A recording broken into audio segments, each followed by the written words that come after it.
Hello there, everyone. Today, I would like to share with you about a vast and interesting topic, and that would be synthesis.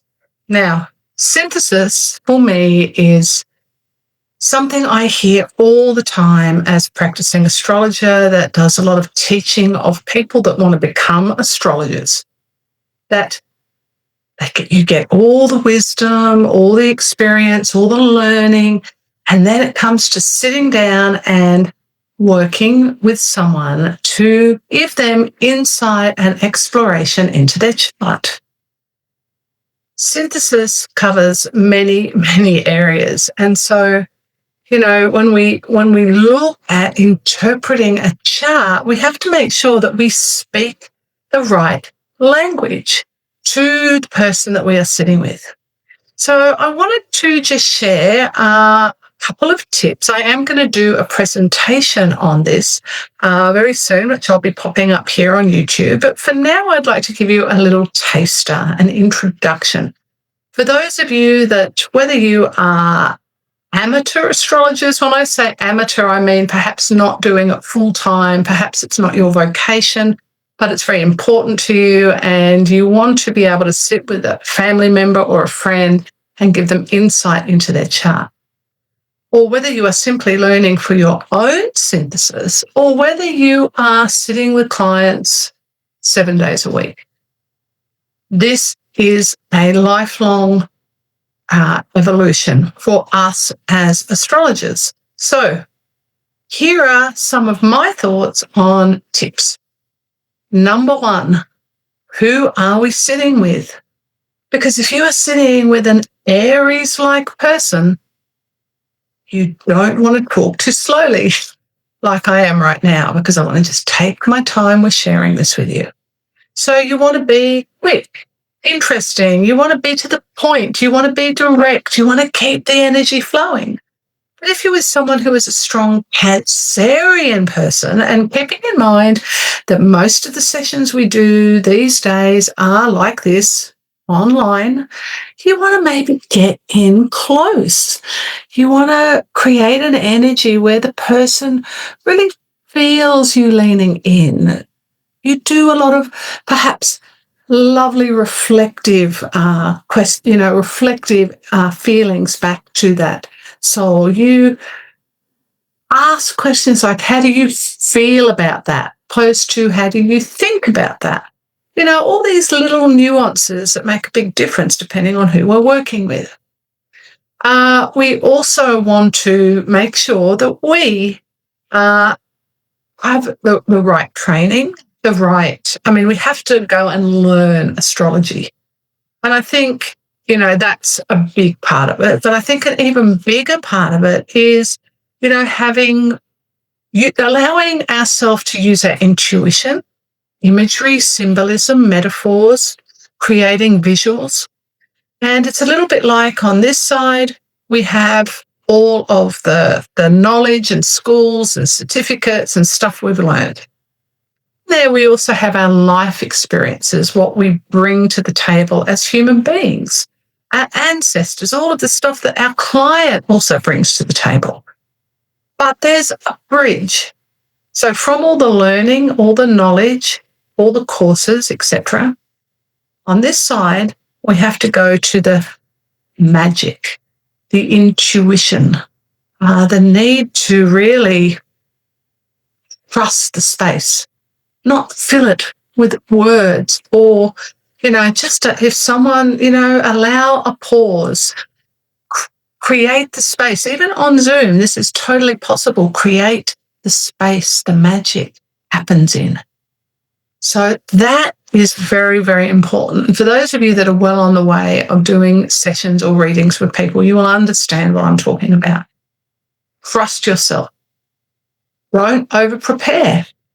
This is also a big topic. And this is what I'm talking about, with preparing for a session based on all the learning we've done, opposed to crossing the bridge to this learning and allowing that magic to happen. So not spending And of course, initially we probably are going to, but not spending hours and hours and hours and hours preparing, because there's a lot of what happens in a session that we are not going to be able to prepare for. And so allowing that process to happen. I also believe very much that when we are sitting with a client, asking the right questions, having the skills as to how to approach the client. Now I'm talking about consulting skills, counseling skills, because if you are deciding to be an astrologer on any level, you do a reading once a month or you're doing 10 a week, whatever it is, you need skills as to how to approach the chart, because people are very easily unzipped when we are in counsel or in session with someone. And we need to know what to do with that. We need to know that, how to approach delicate situations that can often show up in an astrology session. So counseling skills and consulting skills are super, super, super important. So what other tips are great for synthesis? Don't try and give too much. This is something I hear all the time. Every soul that turns up at an astrology session brings not only this lifetime's experience, all the lifetimes that have come before this soul's taken up residency in this body, and all the ancestors and all those dialogues and childhood experiences and so on. Bringing all of that to the table means there's an awful lot of information in that astrology chart that echoes through the generations. We cannot possibly give all of that information in 1 hour or 90 minutes or 2 hours.